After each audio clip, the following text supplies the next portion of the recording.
Good afternoon, students. Welcome to Diamond Public School, Gharbara, greater Noida online study class. आज मैं अशोक कुमार आप लोगों के सामने एक नया चैप्टर क्लास 10th का लेकर के आया हूँ, पॉलिनोमियल का, जिसे हिंदी में बहुपद कहते हैं। उसकी एक्सरसाइज 2.2 आज हम लोग पढ़ेंगे, सॉल्व करेंगे। अब देखेंगे किस तरह से पॉलिनोमियल को हम सॉल्व करते हैं जब उसके शून्य निकालना। हमने ग्राफ सिस्टम से 2.1 का बता दिया कि शून्य ग्राफ सिस्टम में क्या होता था कि ग्राफ को x अक्ष पर अगर पूछ रहा है तो जितनी बार काटता है वो उसका शून्य हो जाता था। अगर y अक्ष का पूछता y एक्सिस का तो y पे जितनी बार काटता उसका शून्य हो जाता। आज हम देखेंगे शून्य का अगर कोई द्विघात समीकरण दिया गया है या त्रिघात समीकरण दिया गया है तो उसका शून्य किस तरह से निकालते हैं। रैखिक बहुपद का तो हमने निकाल दिया था, बता दिया था कि ax + b = 0 अगर दिया है तो x = -b/a उसका शून्य होता है। आज हम देखेंगे द्विघात समीकरण का, क्वाड्रेटिक इक्वेशन का स्टैंडर्ड फॉर्म।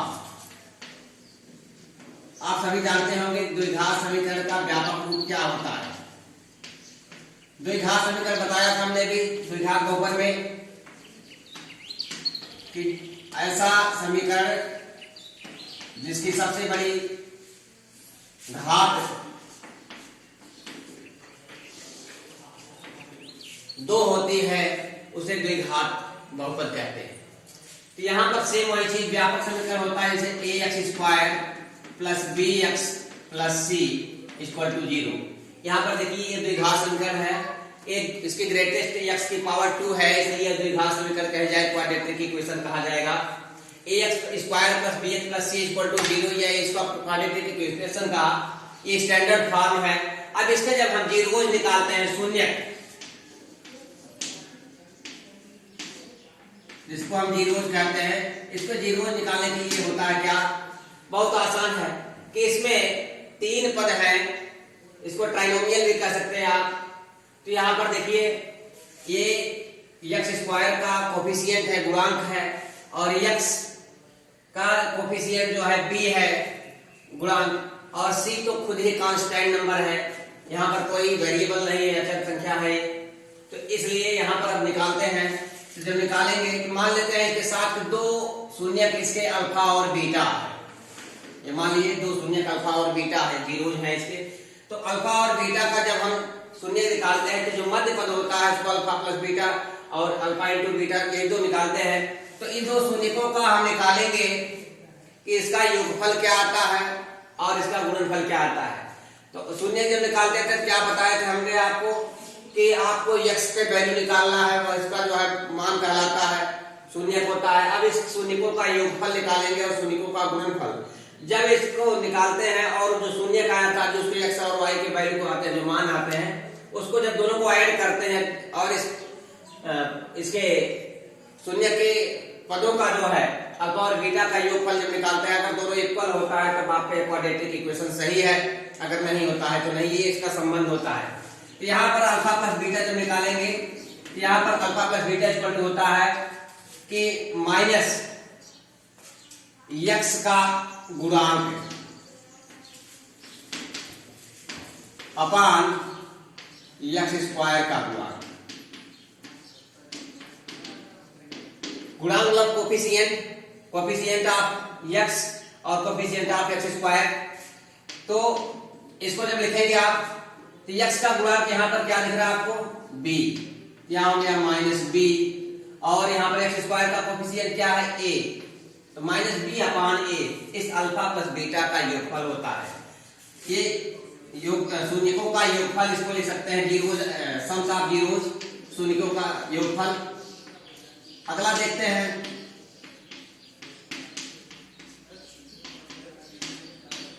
शून्यकों का गुणनफल निकालते हैं, प्रोडक्ट ऑफ जीरोज।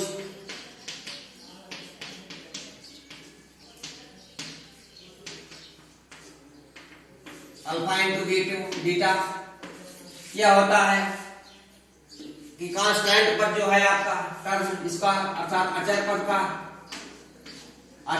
का गुणांक, अचर पद का गुणांक मतलब अचर पद ही है, गुणांक उसमें कोई बात ही न रह गई, अचर पद अपान x² का गुणांक।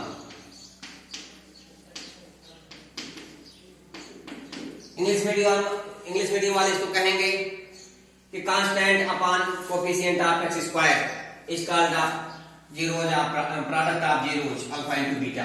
तो ये अचर पद क्या यहाँ पर है, आपको दिख रहा है सी, और एक्स स्क्वायर का जो गुणांक है ये है ए, तो सी अपॉन बी ए यह शून्यकों का गुणनफल होता है। ये आपको दो फार्मूला मिल गए, इससे आप किसी भी समीकरण को बना सकते हैं। अगर अल्फा प्लस बीटा दिया हो और अल्फा बीटा दिया हो या अल्फा और बीटा की वैल्यू दिए हो, तो इससे आप किसी भी समीकरण को आसानी से बना सकते हैं और इससे इसके मान को निकाल भी सकते हैं। तो देखिए ये आपका था क्वेश्चन, ये तो था जब द्विघातीय समीकरण था। अगर सपोज दैट ये त्रिघातीय समीकरण होता, क्वाड्रेटिक इक्वेशन ना होकर के त्रिघातीय समीकरण होता, तब क्या होता आपका ये, तब इसका बदल जाता, एक और जीरो जाता, एक मान और आता, अल्फा बीटा और गामा, इसमें गामा एक और आ जाता। तो आपको निकालना होता कि शून्यकों का योगफल जब निकालते तो सेम कंडीशन यही होता आपका कि alpha plus beta plus gamma equal to minus x upon x square. ठीक यही सेम, और alpha into beta into gamma निकालते हैं और फिर इसके बाद दो पदों का मल्टीप्लाई करते हैं, alpha into beta plus beta into gamma plus gamma into alpha equal to C upon A. मैं इसको भी लिख करके दिखा देता हूं।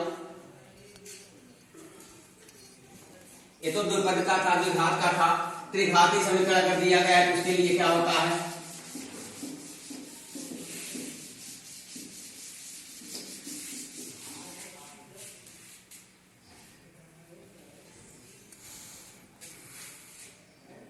अगर ये x cube plus b x square plus c x plus b equal to 0, ये आपके सामने त्रिघाती समीकरण दिख रहा है। क्योंकि त्रिघाती कैसे है, जबकि चतुष्पदीय है, त्रिघाती बहुपद है, क्योंकि इसमें सबसे बड़ी घात 3 है, इसलिए इसका नाम त्रिघाती बहुपद है। तो इसको जब निकालेंगे, इसके शून्यकों का योगफल सम्स ऑफ जीरोज जब इसका निकालेंगे, यह हो जाएगा कि alpha plus beta plus gamma equal to, alpha plus beta plus gamma जब आपको निकालना है तो इसको जब निकालेंगे हम, तो यहां पर सेम वाली कंडीशन माइनस एक्स स्क्वायर का गुणांक, यहां पर लिखेंगे माइनस एक्स स्क्वायर का गुणांक अपॉन एक्स क्यूब का गुणांक।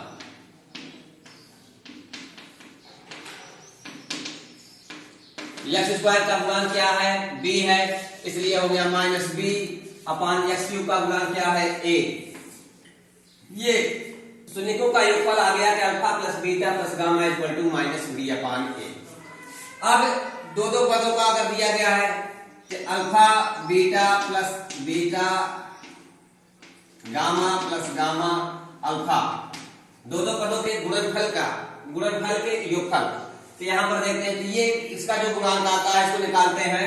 यह होता है कि x का गुणांक अपॉन एक्स क्यूब का गुणांक, भूल करके एक्स स्क्वायर मत लिखना, गलत हो जाएगा। इसका फार्मूला होता है c अपॉन ए, क्योंकि x का गुणांक c है और x क्यूब का गुणांक a है। c अपॉन ए हो गया। अब तीसरा आपका शून्यकों का गुणनफल जो होता है alpha into beta into gamma कर देते हैं। Alpha into beta into gamma करेंगे तो अचर पद अपॉन एक्स क्यूब का गुणांक, अचर पद अपॉन एक्स क्यूब का गुणांक। ध्यान देना है कि इस जब त्रिघाती होता है तो लास्ट वाला अचर पद भी माइनस में होता है, तो यहाँ पर करेंगे डी माइनस डी अपॉन, अचर पद डी है और एक्स क्यूब का गुणांक ए है तो माइनस डी अपॉन ए। ये है इसके जो है आगे।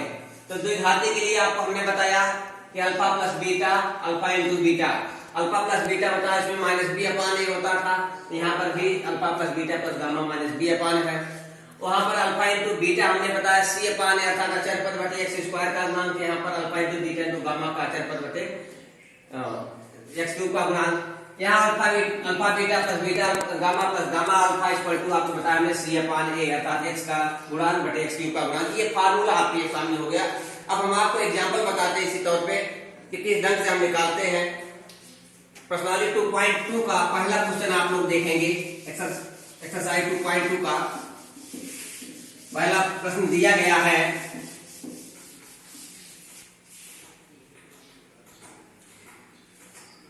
कि आपको यहां पर फाइंड करना है द्विघात बहुपदों के शून्य ज्ञात करना है, जिसमें शून्यकों तथा गुणांकों के बीच संबंध क्या है उसको निकालना है।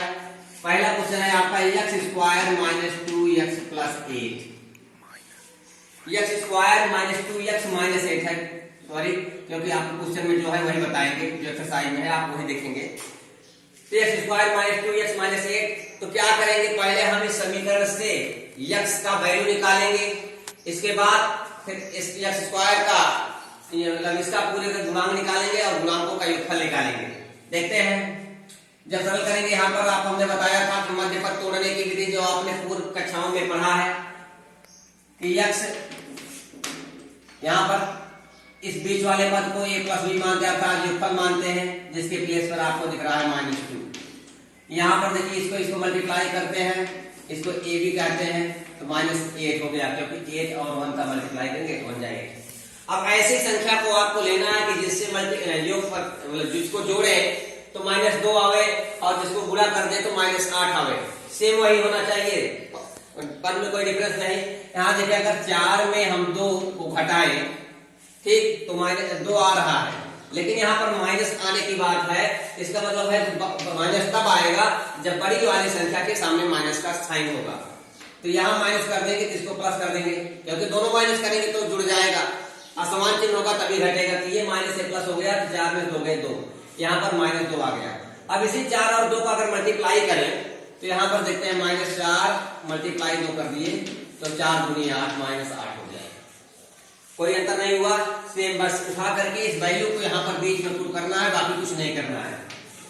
x स्क्वायर माइनस यहाँ पर -2x के प्लेस पर रखेंगे हम कि चाहे -4x है तो x कर दे और प्लस 2x, क्योंकि 4 में से 2 गए 2 हो गया, -8 = 0। अब आगे के दोनों में और पीछे के दोनों पदों में कॉमन लेते हैं हम। यहाँ पर x है तो x कॉमन लेंगे थे, यहाँ क्या बचा, 2 बार था, निकल गया एक बार। कॉमन लेने का मतलब डिवाइड करना होता है, x में अगर x से x स्क्वायर में भाग देंगे तो एक ही बार जा सकता है, इसलिए x स्क्वायर हो गया, माइनस यहाँ पर 4x में x से डिवाइड किए तो x से x कट गया, तो x 4 जा 4, यहाँ पर 4 बचा।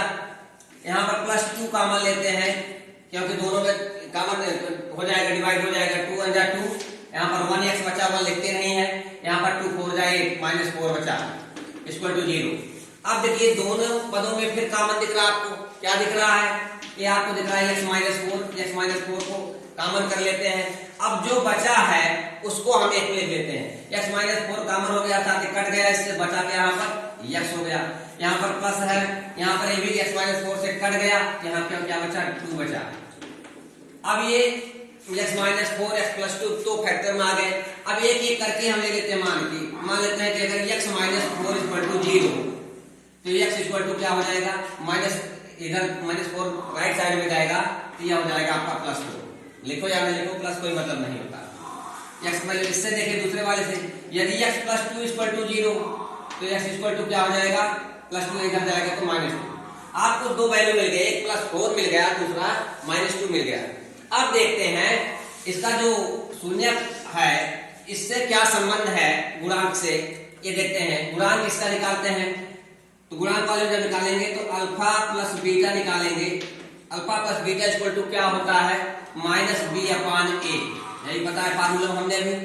तो -b/a अर्थात b का स्थान पे -2 है तो माइनस माइनस प्लस हो गया, और a का स्थान पे कुछ नहीं दिख रहा है अर्थात 1 है, इसका मान हो गया 2।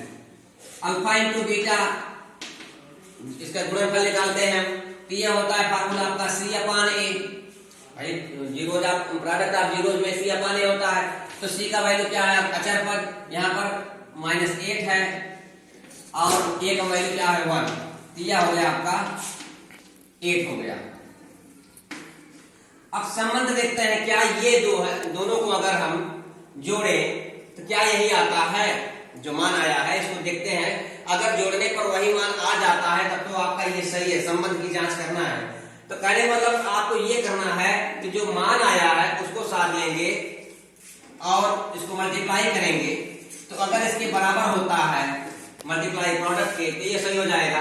यहाँ पर x का वैल्यू जो शून्य आया है 4 आया है, और यहाँ पर x का दूसरा वैल्यू जो आता है ये 2 आया है 4 - 2, तो कर देंगे 4 - 2। यहाँ पर देखिए ये भी 2 आ गया और ये भी 2 आ गया, अर्थात योगफल वाला सही है। अब मल्टीप्लाई का सेम इसी का कर देते हैं। इसका मान है 4, इसका है -2, तो 4 2 जा 8 -1, यहाँ देखिए -1 आया है, तो दोनों बराबर है। ये आपके यहाँ पर -2 और -1 दिख रहे हैं। अब जो है इससे पता चल गया तो वास्तव में जो आपका ये वैल्यू आया ये सही है, और संबंध भी इसका यही है। ये संबंध हो गया, और इसके शून्यकों के वैल्यू आगे, मान आगे, शून्यकों के मान +4 और -2। इस तरह से अगर आपका चाहे 2 घातीय समीकरण हो चाहे त्रिघातीय समीकरण, सारे आ जाते हैं। तो एक्सरसाइज 2.2 का जितना भी क्वेश्चन है सेम इसी बेस पे आ जाएगा। और अगर आपको कहीं 2 ही दिख रहे हैं, तीसरा नहीं दिख रहा है, जैसे ax² + bx + c जो हमने स्टैंडर्ड फॉर्म बताया, व्यापक रूप बताया, तो जो नहीं रहता उसको आप 0 इंटू करके लिख लेते हैं, आ जाएगा। सेम इसी कंडीशन पे सारे क्वेश्चन आ जाएंगे। यदि आपको समझ में ना आए तो आप कमेंट करके हमसे पूछ सकते हैं।